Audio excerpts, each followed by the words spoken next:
ini di bulan yang baru. Saya percaya bahwa setiap kita siap untuk menyambut bulan yang baru dengan penuh sukacita. Yang bersukacita menyambut Agustus boleh lambaikan tangan. Lihat samping kiri kanan, katakan Tuhan Yesus baik. Tuhan Yesus baik. Oke, puji nama Tuhan. Mari saya undang kita bangkit berdiri. Sama-sama kita menaikkan pujian biarlah manis kau dengar. Ya Tuhanku, aku hendak bernyanyi bagimu. Terima kasih Tuhan. Kami datang di hadapan-Mu Tuhan. Kami mau menaikkan syukur kami dan pujian. Ya Tuhanku, aku hendak bernyanyi bagimu. Ya Tuhan, aku hendak bernyanyi bagimu selama ku hidup, selama ku hidup. Ya Allahku, ya Allahku, aku hendak bermazmur bagimu selagi ku ada, selagi ku ada. Inilah yang ku renungkan Tuhan, inilah yang ku renung. Kami merenungkan Tuhan setiap waktu. Amin. Nyanyian pujian dan pengagungan Tuhan kepadamu.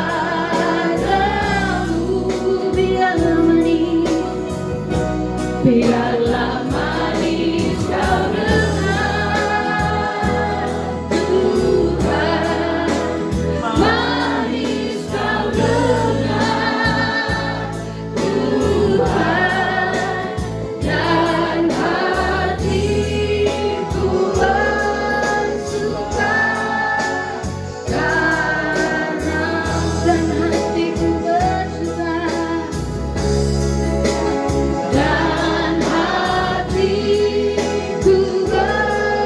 dan hatiku bersuka, dan hatiku bersuka karenamu, karenamu. Kami datang di hadapan Tuhan mengawalinya dengan puji-pujian, ucapan syukur. Terlebih khusus Tuhan, firman-Mu yang akan kami baca dan renungkan bersama sebagai landasan dalam kehidupan dan segala aktivitas kami. Tuhan Yesus, berkati ibadah kami, berkati hamba-hamba-Mu yang terlibat dalam ibadah ini Tuhan, sehingga semua ibadah yang kami lakukan boleh berjalan dengan baik sesuai dan seturut kehendak Tuhan. Tuhan Yesus, ampuni dosa kami, berkati ibadah kami dari awal pertengahan hingga berakhirnya boleh terjadi dalam nama Bapa, Anak, dan Roh Kudus. Amin.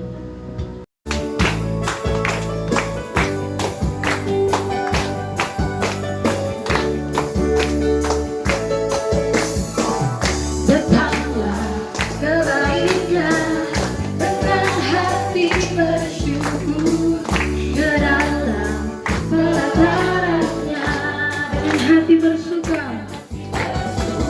Rasakan dan lihatlah betapa baiknya Tuhan bagi yang berlindung padanya. Akan bersorak-sorai, akan bersorak-sorai, kali lagi akan bersorak, akan bersorak-sorai. Bersyukurlah, bersyukurlah kepada Tuhan, sebab Dia baik, bahwasanya kasih setia, kasih bersyukurlah, bersyukurlah kepada Tuhan, sebab Dia baik, bahwasanya selamanya kasih. Sekali lagi, datanglah kebaiknya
bersatu dalam doa. Selamat pagi Tuhan, kami mengucap syukur limpah banyak terima kasih Tuhan untuk setiap berkat yang Engkau berikan kepada kami Tuhan, begitu nyata. Tadi kami telah mengembalikan persembahan, Tuhan kiranya memberkati persembahan itu Tuhan, agar boleh berguna untuk pekerjaan Tuhan yang ada di muka bumi ini Tuhan. Jauh daripada itu Tuhan, kami memohon ampun atas setiap kesalahan dan dosa yang sering kami perbuat Tuhan, agar persembahan yang kami berikan pada pagi hari ini Tuhan boleh layak di hadapan-Mu Tuhan. Berkati peribadatan kami selanjutnya Tuhan. Kami sudah berdoa, kami sudah mengucap syukur di dalam nama Tuhan Yesus. Amin.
Tuhan baik. Kita kasih tepuk tangan yang meriah. Kami percaya Tuhan Engkau hadir di tengah-tengah kami, memberkati, memulihkan, membangkitkan, bahkan memberikan kami pengharapan yang baru.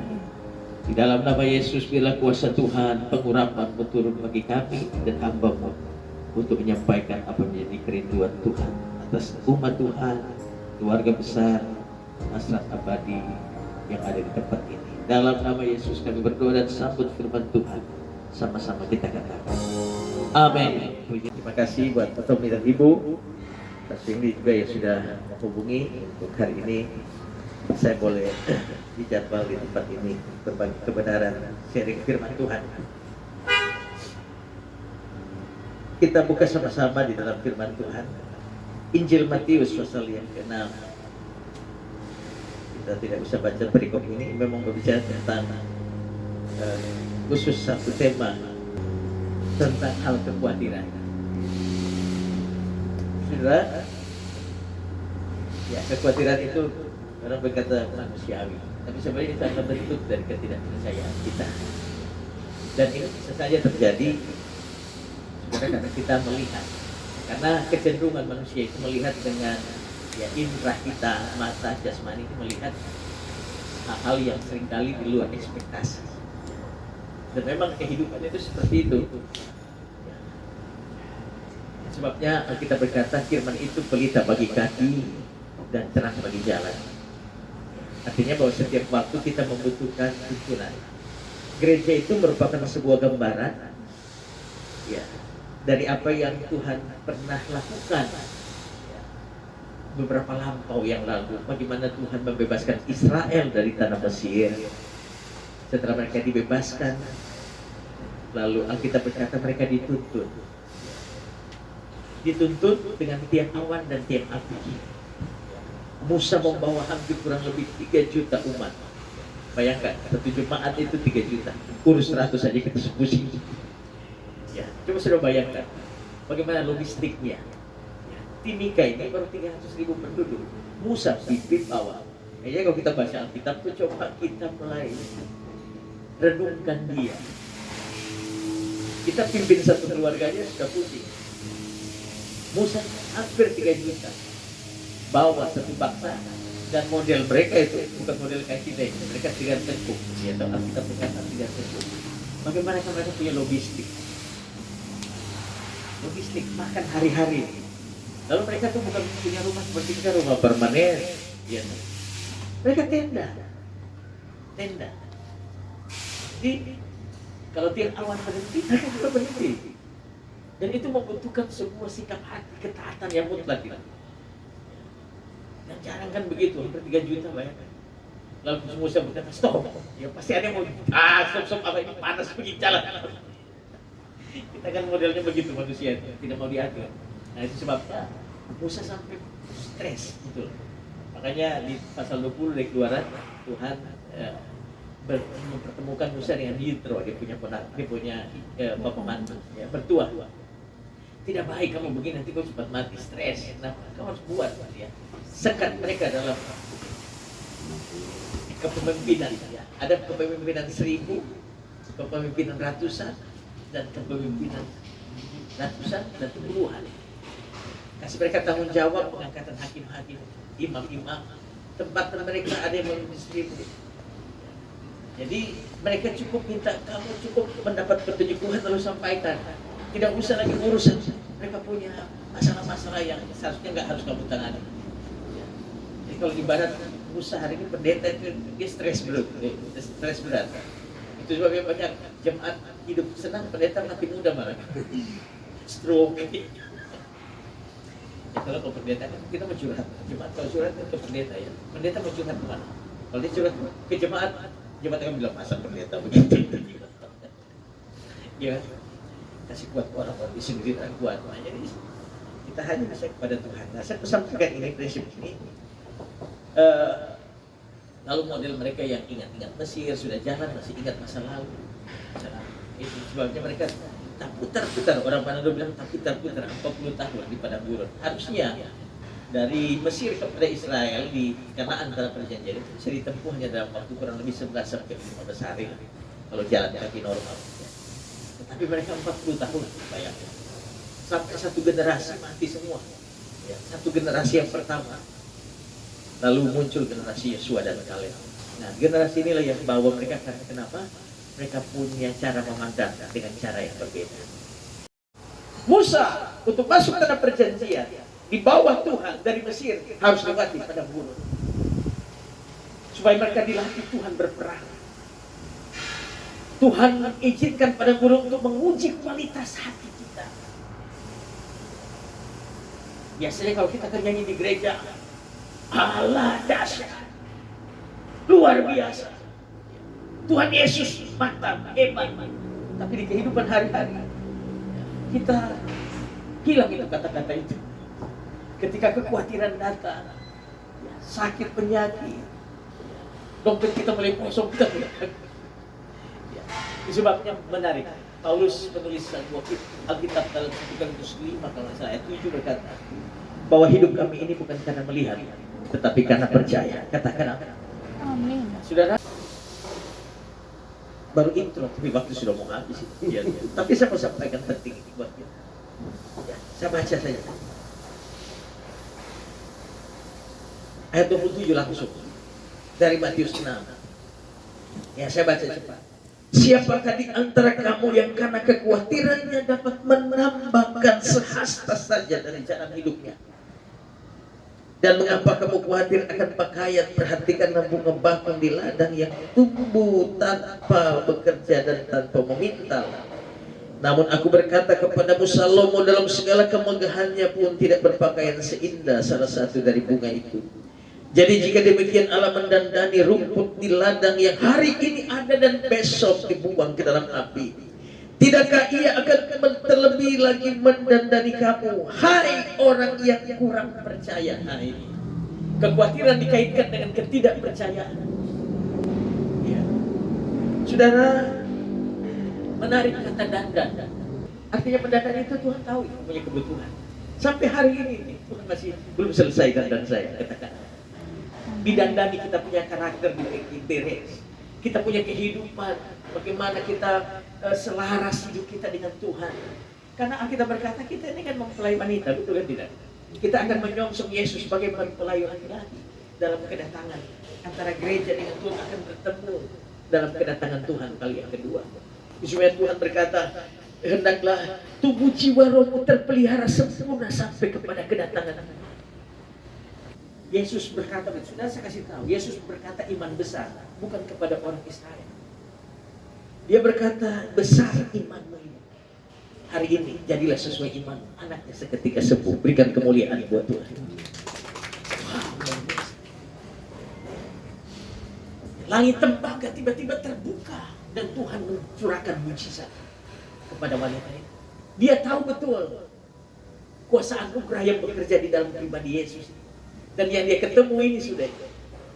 Siapa lagi saya mau beritahu saudara? Yang terakhir kesaksian siapa? Ada perwira Romawi, betul atau tidak?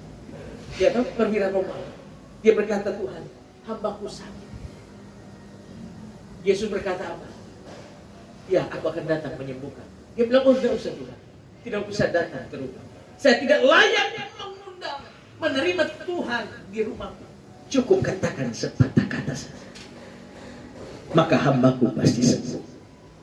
Yesus berpaling dan heran. Ya. Iman sebesar ini bahkan tidak aku temukan di antara orang Israel. Tetapi Tuhan temukan di hasrat abadi. Berikan kemuliaan buat Tuhan. Saudara, ini dahsyat sekali, dahsyat sekali, dahsyat sekali. Kita percaya, Tuhan berkata jadilah sesuai iman. Jadi percaya itu mengalahkan logika kita. Katakan apa? Menaklukkan logika kita. Bukan logika nggak penting, tapi seringkali logika kita tidak lagi selaras dengan iman, dengan cara berpikir surga. Maka Tuhan berkata, hidup kita bukan melihat, tetapi percaya. Harus percaya. Lalu kisah yang terakhir, sudah tahu tentang Bartimeus. Kita kan biasa nyanyi di sekolah minggu, orang buta itu. Masa kalau baca susah kagum sekali. Waktu dia dengar, dia buta kan, dia minta-minta. Waktu Yesus datang ke murid, dia dengar siapa yang lewat. Mereka berkata, Yesus dari Nazaret. Nah ini, ada, saya nggak waktu baca lagi. Saya mau baca nanti ada. Nanti sudah baca kisah Bartimeus. Yang dia dengar yang lewat adalah Yesus dari Nazaret. Tetapi yang dia berteriak beda. Waktu dia teriak, dia berkata, Yesus anak Daud, kasihanilah aku. Coba. Orang bilang yang lewat Yesus dari Nazaret. Tetapi waktu dia berseru, Yesus anak Daud. Beda tidak Yesus dari Nazaret dan Daud? Oh beda. Alkitab berkata, Yesus tidak pernah, Yesus hanya sedikit, bahkan tidak melakukan mujizat di negeri asalnya, di Nazaret. Kenapa? Karena mereka menganggap Yesus itu anak Yusuf tukang kayu. Tapi kalau Yesus anak Daud, Mesias. Berikan kemuliaan buat Tuhan. Keturunan Daud, Yesus sebut anak Daud, itu Mesias, juru selamat yang diurapi. Makanya waktu dia berteriak, begitu dia katakan Yesus anak Daud, Alkitab berkata Yesus berhenti, lalu berkata panggil dia. Apa yang engkau inginkan aku lakukan? Rabuni supaya aku melihat. Hari itu juga dia langsung melihat. Iman yang membuat Yesus berhenti dan menjamah orang. Nah, kesimpulan saya tutup begini. Coba jangan sedikit kita kagum dengan berkat Tuhan. Kita seringkali kan, aduh Pak luar biasa. Kita yang heran lihat berkat, betul kan tidak? Memang ada lagu lama. Ya tahu lagu lama. Kagum, kita kagum akan berkat Tuhan. Ya, luar biasa. Tapi begini saya mau kasih tahu. Coba sekali-sekali kita yang bikin Tuhan tuh kagum sama teman kita. Katakan amin. Itu yang betul. Kalau kita heran dengan berkat, itu biasa siapapun. Tapi cuma sekali-sekali Tuhan heran. Seperti dia heran kepada perwira Roma ini. Dia heran iman dari wanita Sidoni. Dia heran dengan Bartimeus. Ia heran dengan iman wanita 12 tahun pendarahan. Begitu, katakan amin. Amin. Jadi kalau kita dalam proses menghadapi mujizat, ya, nyanyi, memuji Tuhan, bersyukur. Sampai Tuhan heran, ini anak ini saya belum jawab saja dia tetap memuji Tuhan. Amin saudara, kita bangkit berdiri. Haleluya. Ku kagum hormat akan Engkau, ku kagum hormat akan Engkau. Kau Allah yang layak dipuji, ku kagum akan. Sekali lagi, ku kagum hormat, oh, ku kagum hormat akan Engkau. Amin, haleluya. Ku kagum hormat akan Engkau. Kau Allah yang layak dipuji, ku kagum akan Engkau. Saudara, jangan saudara berpikir bahwa ibadah rutin seperti ini dilakukan setiap minggu dan ini jadi sebuah rutinitas. Mari di setiap ibadah rindukan tangan Tuhan yang tak terlihat itu menjamah hidupmu. Izinkan ada intervensi dan surga itu terbuka di tempat ini, di perusahaan ini, dan Tuhan mulai bermanifestasi di dalam kuasa-Nya untuk menjamah, memberkati dan mengangkat saudara di dalam kemuliaan Tuhan. Target di tahun ini melebihi dari apa yang kami harapkan karena Tuhan bekerja. Dalam nama Yesus, berkati keluarga hamba-Mu atau dan semua anak-anak, seluruh staf dan karyawan diberkati oleh Tuhan.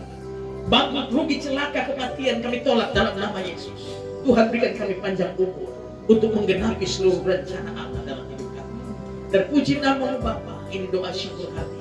Berkati semua kami yang sudah ambil bagian dalam pelayanan ini, mempersiapkannya dengan baik sehingga acara ibadah ini bisa berjalan dengan baik. Dan kami akan kembali dalam tugas dan pekerjaan. Kami percaya kami kembali dalam kuasa dan pengurapan Tuhan. Karenanya saudara-saudara yang diberkati Tuhan, mari angkat hatimu dengan tanganmu dan terima berkat. Tuhan memberkati engkau dan melindungi engkau. Bapa menyinari kita semua dengan wajah-Nya dan memberikan kita kasih karunia.